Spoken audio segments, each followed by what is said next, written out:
is made up of 606 feet, 606 feet, 606 feet, 606 feet.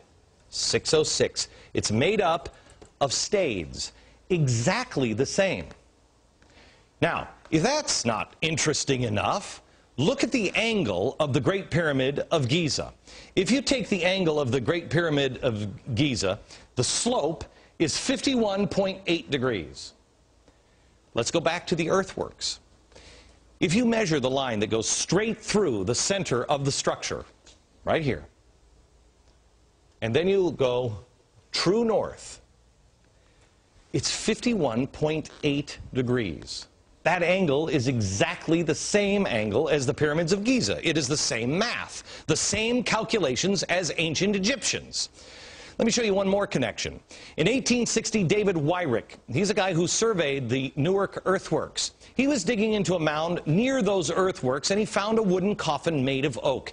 They opened up the coffin and found a skeleton of a man holding a little box that was about 8.10 inches in size. The box had been cemented shut here. This, by the way, is sitting in Ohio. Well, he opened up the box and he found a little man inside, a little black stone. They took it to scholars and they looked at it. The man seems to be carrying something, and there's writing here at first they couldn't recognize. The writing is, they thought in 1860, some sort of Hebrew. Well, finally, about 20 years later, they found some rabbis living in the area, and the rabbis looked at that, and they could read it. They said it was an old kind of block Hebrew, and it was a rendition of the Ten Commandments. Now, this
upside down.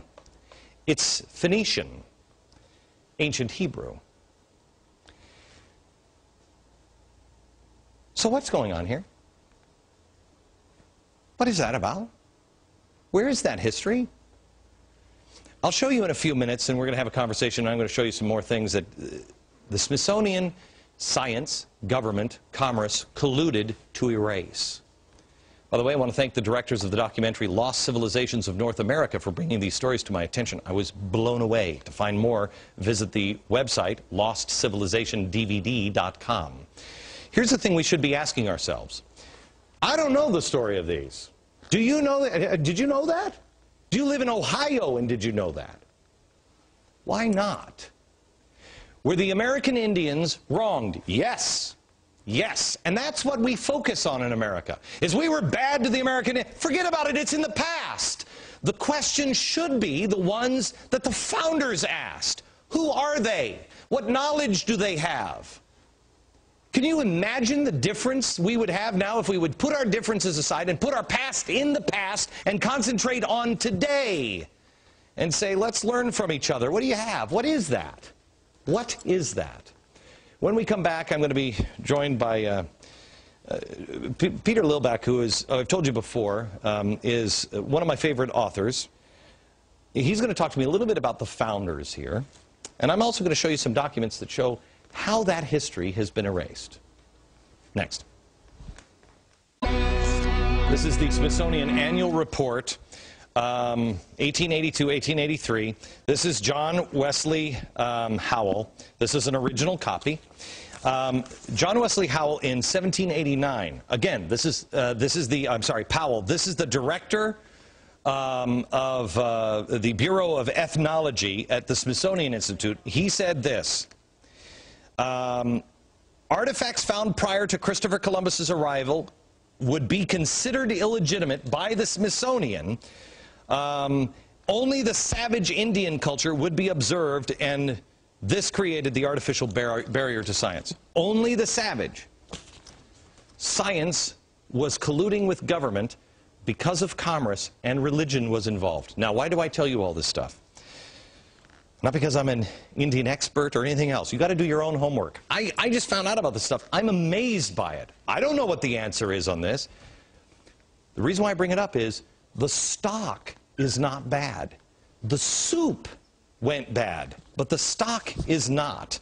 Peter Lilback, Dr. Peter Lilback. How are you, sir? Good to see you. This is a book that needs to be owned by every American. Every single American should have this book in their home. It's called Sacred Fire. These are the words of George Washington, and it takes history absolutely apart. Apart. Not on somebody's opinion, but on their own words, on his words. Peter, I want to go to you and talk to you a little bit about, again, the stock. George Washington had a good relationship. Our founders had a good relationship with the Native Americans. Right? There's no question about that. When they came to America, they realized they could not survive without a close relationship with the Indian people. The greatest story, for example, is the Pilgrims who were blown off course. 800 miles out of their destination in Virginia, they're in Massachusetts. They land on ground, and they're in the middle of nowhere, no government. They make the Mayflower Compact, so they have government when they land. And there's no Native Americans there because a plague had gone through, but one person shows up. He happens to be a Native American that knew English. He'd actually been taken captive to England. He'd learned English. He'd gotten his freedom. He came back, his people were gone. The white settlers are there all of a sudden, and he meets them and he says, "Welcome." He speaks English. They couldn't believe it. The providence of that moment is extraordinary. They needed help, and there was a person there to help them. And he was a Native American. Right. And that creates Massachusetts. All right. Do I have time for one more story real quick? No? Okay. Hang on, because I want to come back and talk about, William Penn. Because William Penn said something when he was working with the Indians that is critical to understand the truth, I think, about America. And we'll do that next.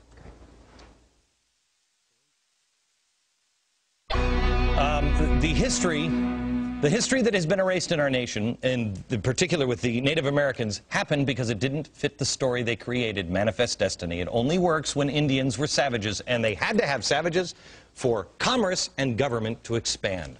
The ancient artifacts prove otherwise. Why aren't we looking into those? Peter Lilback is the president of Providence Forum and the author of George Washington's Sacred Fire. Okay, Peter. I think a great place for Americans to understand the truth about Americans and Native Americans and African Americans, all of it, it comes from William Penn. Tell the story. Great story. Philadelphia, the great founding city of the United States. That's where government began. It was founded by William Penn. He wanted a city without walls. And he determined that he would do it by making a constant commitment to justice and ethics with the Native Americans. There never was an Indian war with William Penn. And there's a wonderful treaty that still exists that describes the commitment they made. And it says this: there are good people and bad people among all people. There are good and bad Indians. There are good and bad Christians. That's what he called them in Philadelphia. And he said, we must come together so that we will address these problems that will come with respect and by communication, affirming the good. That's where we need to be. There are good among us and bad among us. There are good Americans, bad Americans. There's good parts of America. There are bad parts of America in the American story. We've got to come together as the good people, stand together and guard against the bad so we can live in a country without walls. Peter, thank you very much. Back in a minute. To expand our own understanding of America, good, bad, and ugly, with the Civil Rights Movement tomorrow and Friday. And then we'll see you down at the mall in Washington, D.C. on 8/28. Don't miss it. History in the making from New York. Good night, America.